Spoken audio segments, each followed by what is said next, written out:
요한복음 18장 28절로 32절까지의 말씀 우리 다 같이 한 목소리로 합독하겠습니다. 그들이 예수를 가야바에게서 관정으로 끌고 가니 새벽이라. 그들은 더럽힘을 받지 아니하고 유월절 잔치를 먹고자 하여 관정에 들어가지 아니하더라.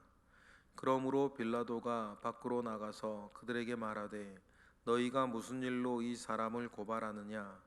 대답하여 이르되 이 사람이 행악자가 아니었더라면 우리가 당신에게 넘기지 아니하였겠나이다. 빌라도가 이르되 너희가 그를 데려다가 너희 법대로 재판하라. 유대인들이 이르되 우리에게는 사람을 죽이는 권한이 없나이다 하니 이는 예수께서 자기가 어떠한 죽음으로 죽을 것을 가리켜 하신 말씀을 응하게 하려 함이로라. 아멘. 예수님과 요한복음에는 예수님께서 빌라도와 여러 사람들에게 재판받는 장면이 총 8번 나오는데 그 장면들을 우리는 읽고 있습니다. 오늘 본문 우리가 잘 아는 말씀인데 우리가 이후의 본문들을 더 잘 이해하기 위해서 오늘 본문은 좀 더 뒷 배경을 조금 우리가 헤아리고 이해하는 것이 좀 필요하겠어요. 먼저 우리가 좀 이해해야 되는 것이 왜 이방인의 집에 들어가는 것이 불결하다고 해서 이 대제사장들이 관정으로 들어가지 않고 밖에 서서 이야기하고 있는가 하는 부분, 그리고 예수님 시대 때의 유대인들이 사람을 죽인 일들이 있어요. 스데반도 죽였고 야고보도 죽였죠. 그런데 왜 예수님에 대해서는 우리가 사람 죽일 권한이 없어서 빌라도에까지 데려갔는가 라고 하는 두 가지 의문점이 사실 있죠. 이 두 가지를 좀 해결을 하면서 그 당시의 어떤 배경을 좀 알고 있어야 앞으로 본격적인 주님의 십자가의 길을 우리가 생각하고 묵상할 때에 여러분들에게 좀 도움이 되실 거예요. 그런 두 가지 좀 우리가 해결해야 될 문제를 눈앞에 두고 오늘 말씀을 조금 묵상해 가는 것으로 하겠습니다. 요한복음에는 예수님께서 가야바에게 재판을 받은 일에 대해서는 기록하지 않으세요. 가야바에게 재판을 받진 않으셨죠. 가야바는 안나스에게 보내고 안나스가 가야바에게 보냈는데 가야바는 자기가 재판하지 않고 빌라도에게 다시 보내요. 아마 대제사장 그때는 종교인, 좋게 말해서 종교인, 사실상 정치 집단이기도 한 사내드린 공의회의 이 대제사장들은 여러 가지 하나님이 세운 사람들이 아니고 사람이 줄 서서 헤롯 왕과 또 로마 황제의 커넥션 가운데에서 나온 사람들이기 때문에 이 사람들은 사실상 종교인들이라기보단 대중들 앞엔 종교인의 모습을 하고 있지만 사실상은 정치인이죠. 만약에 우리 교회의 담임을 세우는데 여러분들 앞에서 담임 목사로 있는데 제가 성동구청장하고 얘기해서 보내진 사람이면 좀 이상하죠. 그리고 제가 담임 목사로 있고 없고 이런 것들도 성동구청장이나 서울시장하고 관련된 일이라고 한다면 저는 그때부터는 어떤 담임 목사이기 전에 호칭은 담임 목사라 하더라도 사실상 공무원이 정치인이 되는 건데 이 사람들이 그런 사람들이에요. 그런 일들이 돌아가다 보니까 하나님 아버지 앞에서 우리가 하나님을 사랑해서 움직이고 하나님의 신앙과 믿음 가운데에서 대제사장의 직책을 수행하거나 그 사람들을 바라볼 때에 주의 종으로 바라보는 그런 일들이 주가 되어진 게 아니고 그렇게 헤롯이나 로마 황제나 이런 사람들과의 커넥션 가운데에서 2년마다 대제사장이 돌아가는 일들이 되어지면 결국 어떤 일들이 되어지냐면 이 모든 뒤에 가운데에서 실세가 등장하는 거예요. 모든 걸 이제 똑똑해서든지 돈이 많아서든지 아니면 자기 편이 많아서든지 숨어 있는 실세가 드러나겠죠. 어차피 대제사장은 2년마다 한 번씩 갈려야 되니까. 그때 이제 이 예루살렘 성전의 실세로 뒤에 있는 사람이 안나스라고 하는 사람이었어요. 그죠? 그 해의 대제사장인 가야바의 장인이었고, 그 사람의 아들들도 다 대제사장이었고, 본인도 대제사장이었고, 그래서 안나스는 성전에서 드려드리는 막대한 수입을 가지고 로마 황제에게 로비하고, 헤롯 안디바 헤롯에게 또 뭐 빌라도에게 로비를 해서 자기 아들이나 사위나 자기 수하를 계속해서 이렇게 대제사장을 돌리고 있는 사람이었으니, 실세는 안나스였고, 가야바 같은 경우는 자기가 아무 힘이 없다는 것을 알기 때문에 자기가 결정을 하거나 재판을 하거나 그러지 않고, 안나스에게 갔다 왔으니 자기가 다시 뭘 하겠어요. 그 다음에 빌라도에게 넘기는 거예요. 새벽이라 그랬습니다. 이 새벽이라고 하는 말이 품고 있는 두 가지 의미가 있어요. 우리 28절 읽어보겠습니다. 그들이 예수를 가야바에게서 관정으로 끌고 가니 새벽이라. 그들은 더럽힘을 받지 아니하고 유월절 잔치를 먹고자 하여 관정에 들어가지 아니하니라. 28절의 말씀에 우리가 세 가지 정도를 더 생각할 필요가 있는데, 첫 번째, 뭐 관정이다, 이건 중요한 건 아닌데 관정 여기가 어딜까라고 하는 건데, 보통 이제 헤롯 궁전이냐, 뭐 성전 바로 옆에 있는 안토니오 요새냐, 뭐 이런 뭐 여러 가지 얘기들이 좀 있습니다. 왜냐하면 빌라도가 원래 사는 곳은 어디냐면 가이사라예요. 가이사라에 살다가 유대인들이 예루살렘으로 많은 수가 모이는 명절에만 예루살렘으로 와서 혹시 갈지도 모르는 밀란에 대비하면서 그 뭐 비상 뭐 대책 기간 뭐 이런 거겠죠. 뭐 이런 그런 때에만 예루살렘에 있었던 사람이에요. 보통은 이제 헤롯 궁전에 살기도 하고, 또 더 안전한 곳은 성전 옆에, 언제나 이제 유대인들의 일들은 성전을 중심으로 일어나니까 성전 옆에 안토니오 요새라고 하는 큰 망대를 하나 로마인들은 세워놓고 거기에 군대를 주둔시켰어요. 그래서 왜 망대라고 부르냐면, 높은 망대 위에서 성전 안에서 어떤 일들이 벌어지고 있는지를 감시해야 했기 때문이죠. 그리고 안토니오 요새하고 성전 사이에는 지하로 통로가 있어서 소요가 일어났을 때에는 로마 군인들이 바로 성전으로 들어갈 수 있도록 모든 시설들이 다 갖추어져 있었습니다. 아마 이제 추측컨대 이제 이 빌라도는 이 안토니오 망대 쪽에 있지 않았을까라고 하는 생각을 해요. 왜냐하면 비상시국이었고 그렇기 때문이죠. 그리고는 오늘 본문에 새벽이라 그랬습니다. 이 새벽이라고 하는 의미가 가지고 있는 것은 두 가지 의미가 있는데, 첫 번째, 빌라도를 측면에 생각을 해보면 빌라도라고 하는 외국 총독이 밤새 근무하지는 않아요. 밤엔 잠을 자는 거죠. 지금 뭐 전쟁이 일어난 것도 아니고 밀란이 일어난 것도 아니니까.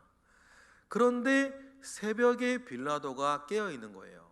그러면 뭐냐면 빌라도는 지금 어떤 일들이 지금 일어나고 있는지 다 알고 있어요. 알 수밖에 없는 게 뭐예요?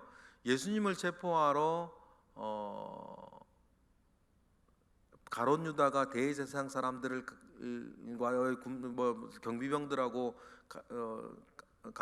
겟셀만의 동산에 갈 때 로마 군인 600명이 동원이 됐단 말이에요. 그 600명의 동원은 총독 허락 아니면 안 되는 거 아닙니까? 그러니까 이 모든 일들에 대해서 빌라도는 처음부터 협조하고 있었고 알고 있었어요. 그러니 빌라도는 이 일들이 어떻게 번질지 모르니까 이 예수라고 하는 사람이 굉장히 조심해야 될 요주의 인물이라는 것을 빌라도도 알았죠. 결정적으로 종료주일 때부터 알았어요. 그죠? 그러니 빌라도는 이 일들이 어떻게 진행되어질 것인지에 대해서 아주 면밀하게 관찰을 하고 있었어요. 그러니까 이제 새벽임에도 불구하고 잠자지 않고 안토니오 요새에서 이 일들을 이제 유미 주시하고 있었을 것입니다. 그래서 이 새벽이라고 하는 것은 첫 번째, 빌라도를 중심으로 생각하면 로마 군인들, 로마 총독 안에서도 면밀하게 이 일들을 관찰하고 있었던 일이다라고 하는 측면이 하나 있고, 두 번째 새벽이라고 하는 말의 의미는 대제사장의 측면에서 이 일이 굉장히 불법적인 일이라고 하는 뜻이에요. 만약에 우리나라에서 재판이 열리는데요, 사람들이 깨어있는 낮에 열리지 않고 재판이 열리는데 새벽 2시에 열려. 이건 무슨 말이에요? 이거는 굉장히 기습적이고 불법적이고 자기네들끼리 하겠다는 그런 재판이 되는 거죠. 만약에 정식으로 열어지는 재판이라고 하면 9시에 여는 거 아닙니까? 10시부터 여는 거죠. 아니면 오후 2시부터 하는 거죠. 그러나 새벽에 열리는 재판이라고 한다면 굉장히 기습적으로 또 불법적인 재판이라고 하는 의미를 사도 요한은 담고 있는 거예요. 그런데 그렇게 중요한 일을 하면서 예수를 데리고 빌라도가 있는 관정으로 데려갔는데 28절 계속 보니까 그들이 더럽힘을 받지 아니하고자 하여서 관정에 들어가지 않아요. 왜냐하면 다음 날이 바로 이제 유월절이기 때문인데, 유월절 음식을 먹고자, 유월절 단순하게 음식이 먹고 싶어서가 아니고 유월절 절기를 온전하게 지키고자 그 사람들이, 대제사장들이 이방인이 있는 집 그 관정에 들어가지 않고 빌라도를 불러낼 정도였다는 거예요.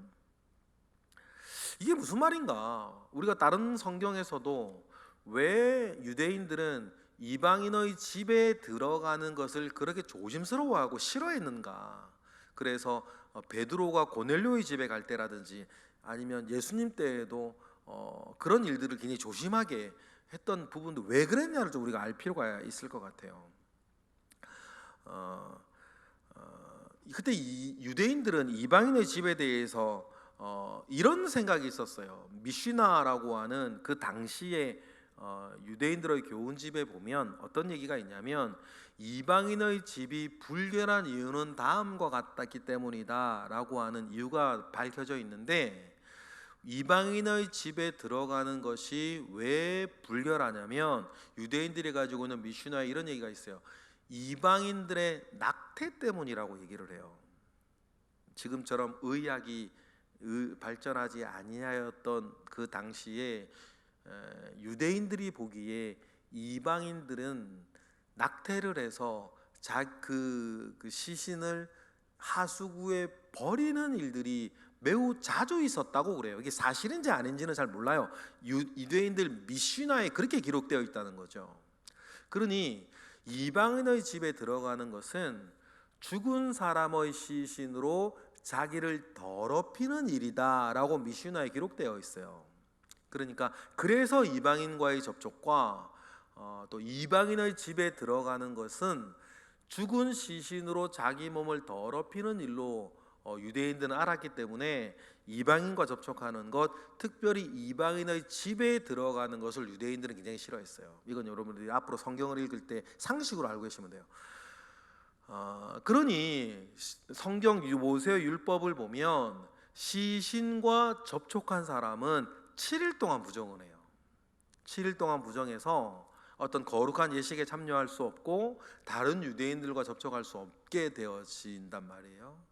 그러니 이방인의 집에 들어가는 것은 7일 동안 부정하여서 당장 내일 유월절인데, 그럼 유월절 잔치에 자기가 부정하여져서 대제사장들이 뭘 할 수가 없는 지경이 되어지니까 대제사장들은 빌라도의 집 관정에 들어가지 않고 바깥에 서 있는 거예요. 이래놓고 오늘 본문을 보면 참 말도 안 되는 일이라는 것을 우리는 알아요. 그런 작은 율법은 철저하게 지키면서 자기들이 뭐를 하려는 거예요? 시체로 말미암아 자기 몸이 더럽혀지는 작은 율법은 자기들이 지키면서 사람을 지금 불법적으로 뭐 하려고 하는 거예요? 죽이려고 하는 거예요. 이게 참 그들이 가지고 있는 좀 이해가 되지 않는 외식이죠. 작은 율법은 그렇게 철저하게 지키면서 큰 율법은 지금 어기는 거예요. 살인하지 말라라고 하는 말이죠. 그런데 여러분, 이 사실을 보고 우리가 스스로를 돌아볼 필요가 있어요. 혹시 나는 이런 작은 율법은 지키면서 큰 율법은 내가 범하고 있는 것은 무시하고 있지는 아니한가 우리는 생각해 볼 필요가 있어요. 우리가 이렇게 되기가 정말 쉬워요. 작은 율법은 우리 잘 지킨단 말이에요. 주일 예를 들어서 여러 가지를 지켜요. 그런데 그 마음 가운데는 여전히 미움이 있어요. 갈등이 있고,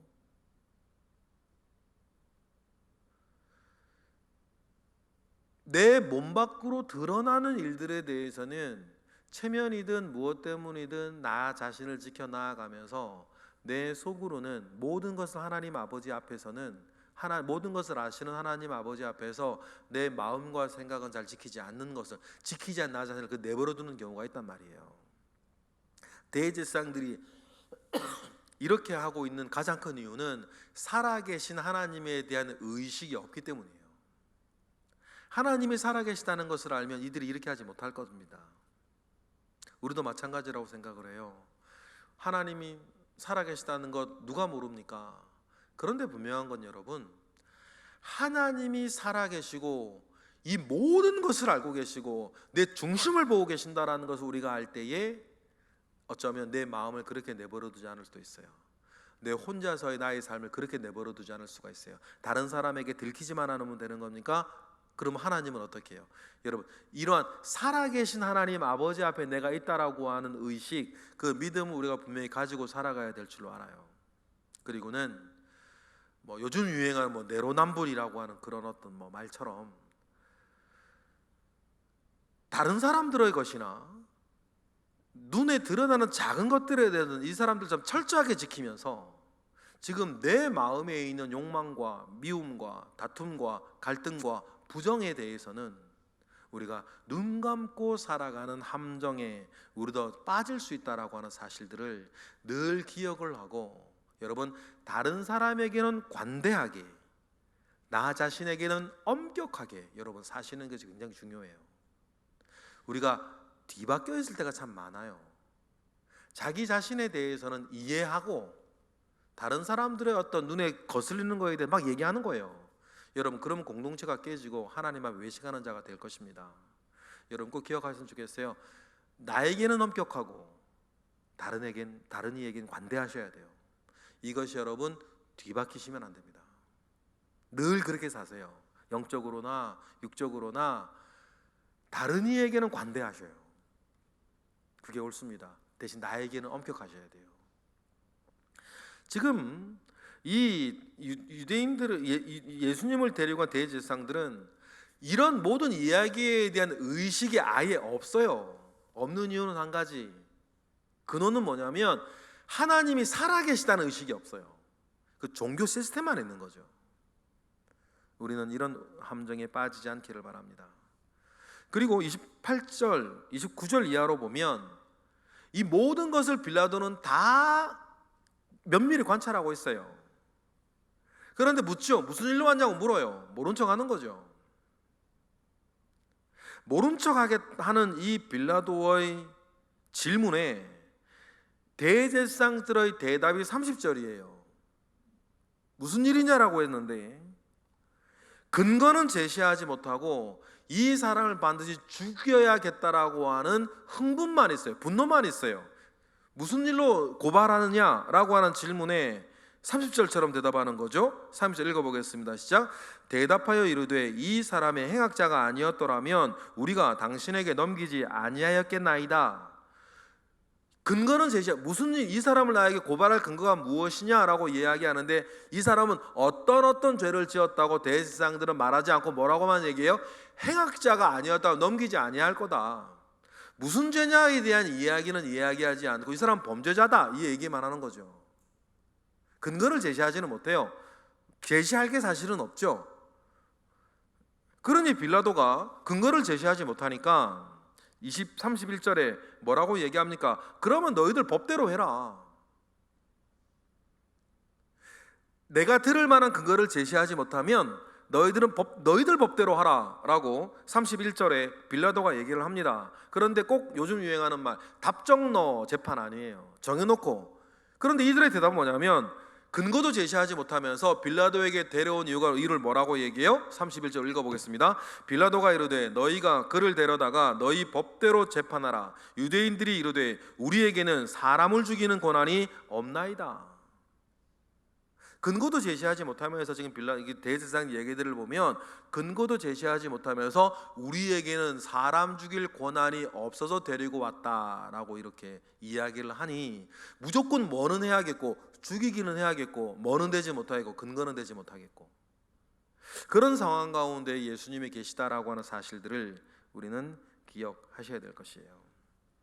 이렇게 자신의 죽음이 정해져 있는 재판을 시작한다라고 하는 것에 대해서 32절 요한은 다음과 같이 말을 하죠. 32절 읽어보겠습니다. 이는 예수께서 자기가 어떠한 죽음으로 죽을 걸 가리켜 하신 말씀을 응하게 하려 함이라. 이렇게 요한은 이 이상한 재판에 대해서 이야기를 해석을 달아놨습니다.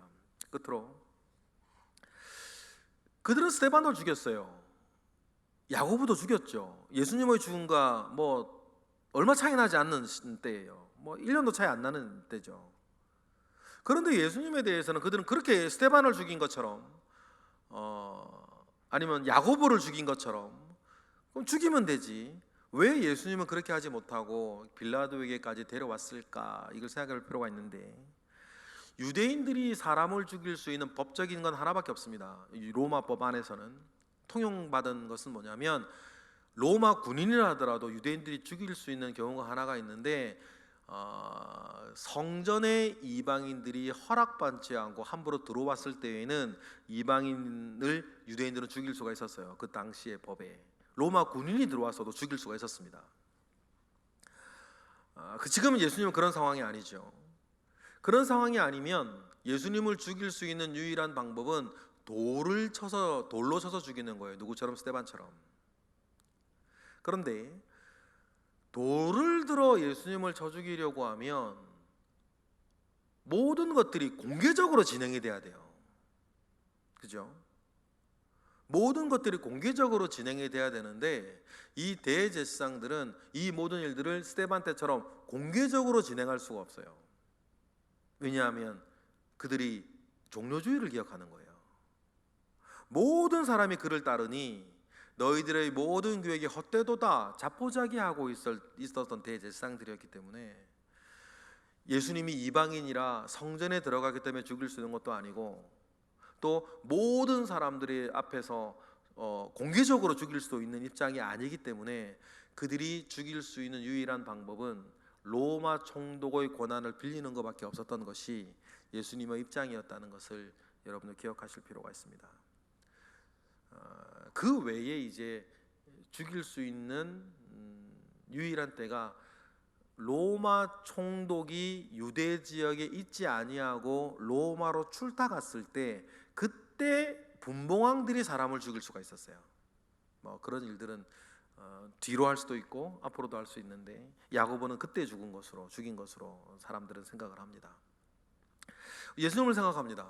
어처구니 없는 처음부터 출발부터 참 어처구니 없는 일들 가운데에 예수님은 빠져 있었다라고 하는 사실들을 우리는 기억합니다. 예수님 스스로 이 걸음을 스스로 들어가신 거죠. 이유는 한 가지입니다. 복음 때문이에요. 다시 말해 저와 여러분 때문입니다.